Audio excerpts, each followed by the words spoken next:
मैं संजय शर्मा, मार्कंडेश्वर मंदिर पुजारी, झांसा गांव। बाबा ऋषि मार्कंडे का मंदिर है। बाबा ऋषि मार्कंडे का जो के पिताजी का नाम मार्कंडू ऋषि था, तो उनकी कोई औलाद नहीं थी, तो उन्हें बड़ी तपस्या से मार्कंडे ऋषि को प्राप्त किया था। तो शंकर भगवान ने कहा था कि इनकी आयु 12 साल है। जब 12 साल धीरे धीरे 1 साल बीतता चला, तो माता पिता को चिंता हुई, जिससे उन्होंने चिंता करने लगे। एक दिन क्या हुआ, सनक सनंदन संत कुमार ऋषि 4 ऋषि पृथ्वी लोक का भ्रमण कर रहे थे। भ्रमण करते करते जब मार्कंडेय ऋषि जी पूजा कर रहे थे, तो उन्होंने देखा कि ऋषि मुनि आए हुए हैं, तो उन्होंने जाकर दंडवत प्रणाम किया। ऋषियों ने कहा, आयुष्मान भव, दीर्घायु भव, 100 साल जियो, ऐसा वरदान देते हुए कहा। तब नारद जी ने कहा कि ये तो हो नहीं सकता, इनकी आयु तो 12 साल है।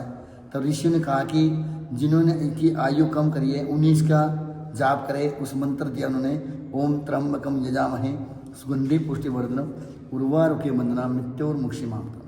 ये मंत्र का जाप करने के लिए मार्कंडेय ऋषि को कहा, और मार्कंडेय ऋषि जी मंत्र का जाप करने लगे।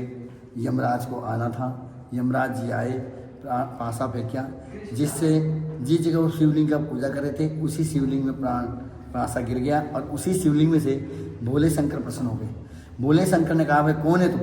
तो यमराज जी ने कहा कि मैं काल हूँ। तो भोले शंकर ने कहा कि तू काल है तो मैं महाकाल हूँ, ये मेरा भगत है, मेरी शरण में आया है। उसी समय भोलेनाथ बाबा ने यमराज जी को भगा दिया और मार्कंडेय ऋषि को अमर का वरदान दे दिया। तभी से बाबा ऋषि मार्कंडेय जी अमर हैं, और अमर होने के बाद उन्हें अपने माता पिता से आज्ञा मानी और कई हजारों साल तपस्या के लिए निकल गए।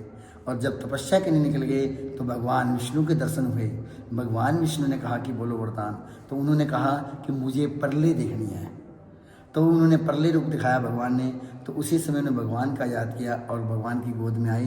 तभी से मार्कंडेय ऋषि जो है एक जल के रूप में हैं, और जहाँ जहाँ मार्कंडेय ऋषि जल आ रहा है, वहाँ मार्कंडेय के मंदिर बने हुए हैं। जैसे कि पीछे कालियाम में बना हुआ है, फिर शाहाबाद में भी बना हुआ है, और हमारे झांसे में भी बना है, आगे ठसका मीरा जी भी बना हुआ है, जलबेड़ा बना है, टीवकर, ऐसे अन्य जहाँ जहाँ उनके चरण फिरते रहे, वहाँ वहाँ मार्कंडेय जी का मंदिर बनता रहा। और ये बाबा मार्कंडेय का मंदिर बड़ा, किसी डॉक्टर पद्मनाथ जी हैं हमारे, उन्होंने बड़े लोगों के जनता के सहयोग से बनाया और बड़ा सुंदर मंदिर बनाया। और इस मंदिर में हर रविवार को भंडारा लगता है, दूर दूर से श्रद्धालु लोग आते हैं, और जो भी वो अपनी मनोकामना लेते हैं, उनकी मनोकामना पूर्ण होती है। बोले ऋषि मार्कंडेय भगवान की जय।